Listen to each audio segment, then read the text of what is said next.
Hello, my name is Chaplain Ibraheem Raheem, and I just want to share a little bit about my journey to chaplaincy. Initially, I used to be a LPN, and I was serving in the Army as an LPN in Landstuhl, Germany, in the critical care unit. And at that time, I believed that, medicine and healthcare was how you help people, and they had all the answers. And so the sick people would come in, and we would help them heal, and they would go back to their life. Until there was a time when a patient came through. He was expected to die that night. He was my patient, and the doctors and surgeons and everybody said, "We've done all we can." They told the family, "We've done all we can, but we don't expect him to make it through the night." And so, the family was prepared for him, and so they brought in a chaplain. Chaplain was praying with the family, praying with the patient, and I see this as I'm ending my shift to go home. So I prepared myself mentally when I came to work that this patient probably wasn't going to be there, right? Patient was there when I came in the next day, and started to get better every day until that patient was so much better that they walked out of the ICU to the regular ward and totally recovered from that surgery and all of that trauma that happened to them. And the only thing I could reflect on and think about was that chaplain that came in there and prayed with that family that was able to create some healing for this patient that we had no power to do. And that's when I realized that there was a power outside of us that was doing everything.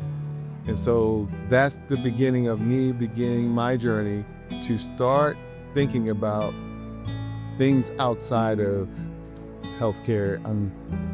Well, who is this God that we all say we serve that has all this power? And so that got me soul searching. I started to really become more devoted to my faith, and eventually sought chaplaincy because of that chaplain. I don't remember his name or anything, but I just remember how impactful he was. And I wanted to be like that. And I realized that even though we had a lot of power that was given to us by God, the real power rests with God. And I want to be on that team and sharing that power with people who need it. So that's how I became a chaplain. Why chaplaincy is so important to me is you get to challenge yourself to be in the best places and the worst places with people all throughout their life.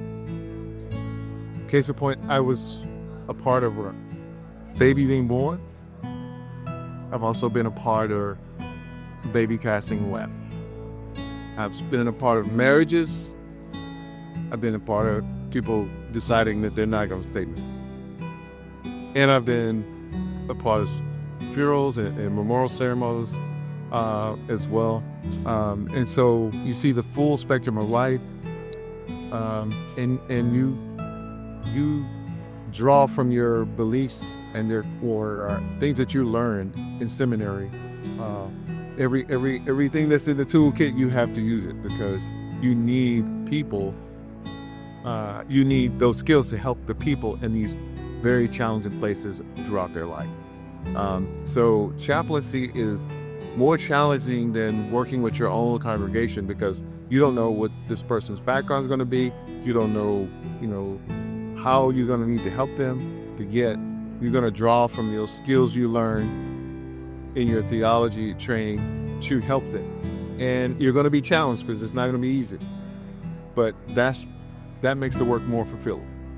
And then a quick story about one of my favorite encounters. I shared one earlier today, but another good one is there was a soldier who was contemplating suicide.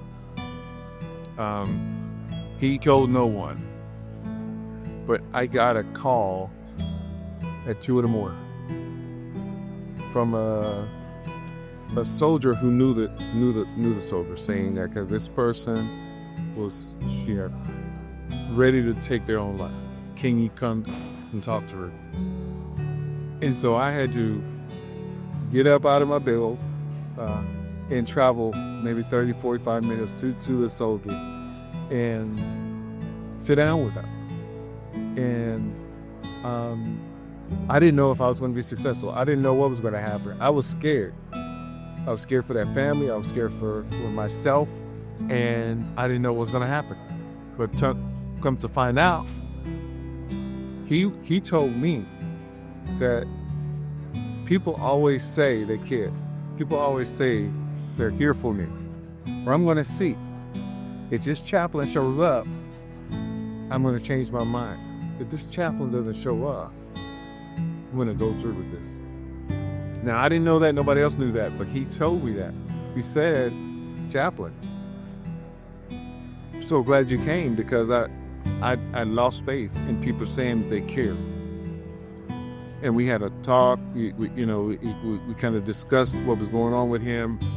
But he just needed to believe that somebody cared. And this is, to me, the crux of chaplaincy, is that we don't have any idea of who you're going to help, how you're going to help them, but you're constantly being,